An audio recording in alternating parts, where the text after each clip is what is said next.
What is up mga ka-OC? Ito ang ating NMAX Y-Connect. Yan. So ito yung gagawin natin sa kanya ngayon, yung ilalagay nating mga accessories. Unang-una, itong push lock. Nasa 300 pesos na lang pala ito ngayon, pero nung nabili ko kasi to is ganun yung pricing niya, 900. So may mga nagtitinda na to 300, may 250 pa yata. So hanapin nyo na lang kung saan. Then itong extender dito sa harap, sa itong tapalodo na to, dito ilang ilalagay kasi nagkakaroon pa rin ng tilansig dito sa loob para maprotektahan din natin yung electrical na pwedeng tamaan. Yan. So ito, and then itong bracket para sa side mirror dito, yan. Para phone holder, para dito sa push lock. Naisip ko pwede din dito. Ang problema, kumakalog kasi to. Baka pag mabigat yung phone or medyo mahaba, kumakalog-kalog din siya, baka masira ito kasi hindi naman to nakafix, nakalagay lang dito, nakaklip lang. So gumagalaw-galaw pa rin yan mga kasi. So I decided na dito natin ilagay. Magaan pala pagka brand new. Parang sakto ah. Alisin muna natin para mahigpitan natin ang maganda to. Ayan, dito na lang natin ipantay para proportion siya. Ayan.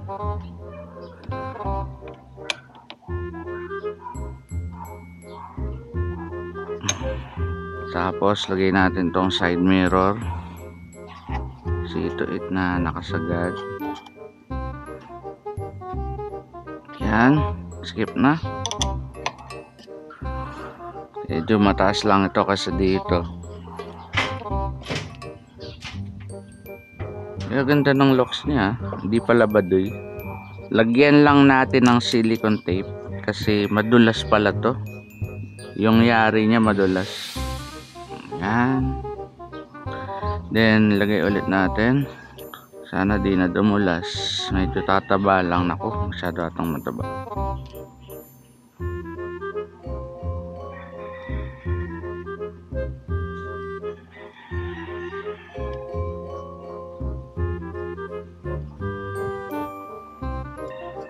Yan.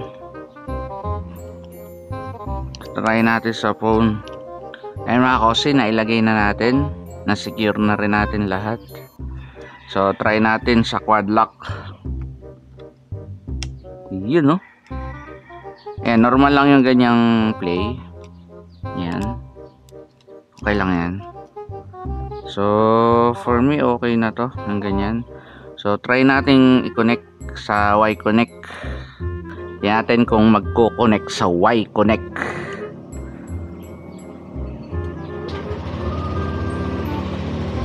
Gino-connected oh. Tingnan natin yung kanyang gauges. Yun oh.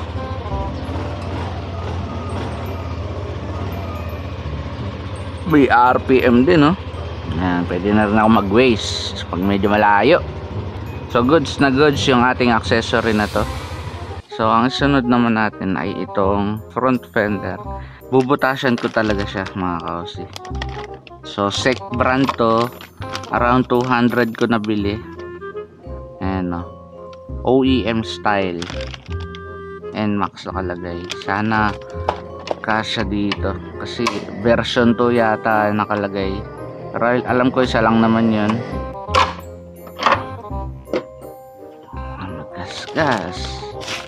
Tapos siguro hihinangin ko na lang yung butas. Pahinang na lang. Yan, ito. Then may pa sticker. Tapos ito with lock na to. Ito pasok sa loob. Ganun lang. Sana hindi sumayad. So yan mga kosid, lagyan ko lang ng marker. Tinuldukan ko lang muna. Yan. Tapos saka natin bubutasan using soldering iron na lang para mabilis. Butasan natin.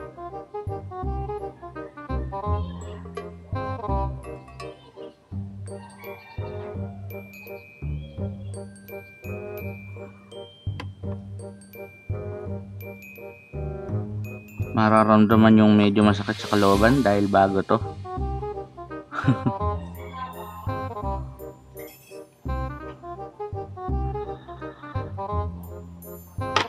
Yun, maganda rin yung medyo sunog, may sunog para kumapit. Yun. So ito na siya mga kosi, na ilagay ko na. So ganun lang din, mas matibay ito kaysa dito sa nilagay ko na to. 3 lang kasi tornilyo nung sa akin, ito 4. Yan, so ganyan ang ginawa ko, binaliktad ko dito yung tornilyo para pagka nagkalupa at tatanggalin mo na, hindi malagyan yung thread, madali nyo siyang matatanggal. So kaya ganyan yung ginawa ko, kasi pagka nasa loob to at kinalawang overtime, baka hindi nyo na matanggal, kailangan na sirain, madudamay ito. So ito, i-test fit natin. Yun o, sakto. Okay, so lagay natin yung tornilyo para makita natin na actual. Huwag nyo muna hihigpitan lahat. Huwag nyo muna hihigpitan. Ilagay nyo muna lahat ng tornilyo para mas ma-align nyo siya.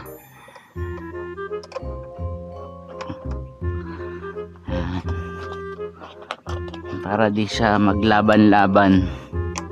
Ayan, kagaya niyan, di pa to.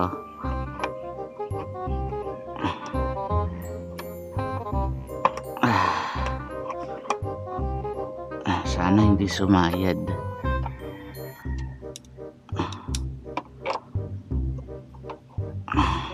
Test drive natin kung sasayad o hindi.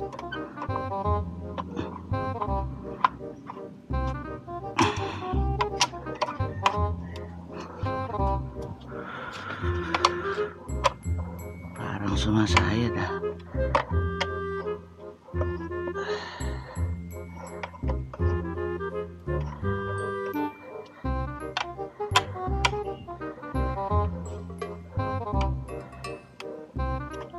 Okay, kita natin.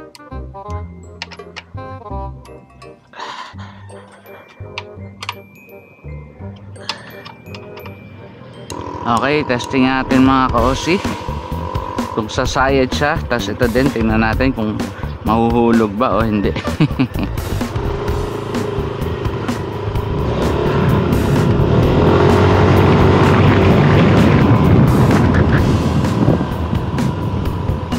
Okay naman siya, sams. Ayan, kung sasayad.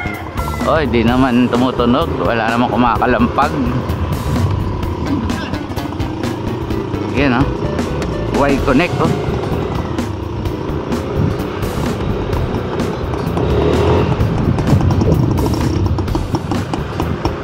Wait lang, testing ko lang rin. Yan oh. Oh, try natin, yan oh. So malinis na malinis ang ating gawa mga ka-OC. Tagumpay, tagumpay. Yun o. Yun o. Yun o. Yun o.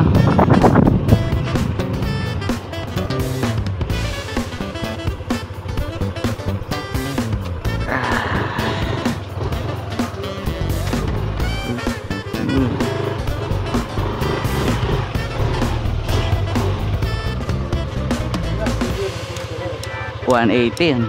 180. Oh, malakas yan. So yan mga ka-OC, napakaganda ng ating ginawa dito sa NMAX. So kung gagayahin nyo yan, okay din naman. So ito, supportahan natin si Racing King pagka binablog natin to. Yan, so yan ang ating The Silent Killers mga ka-OC. So yun, hanggang dito na lang mga ka-OC. Always ride safe. Peace.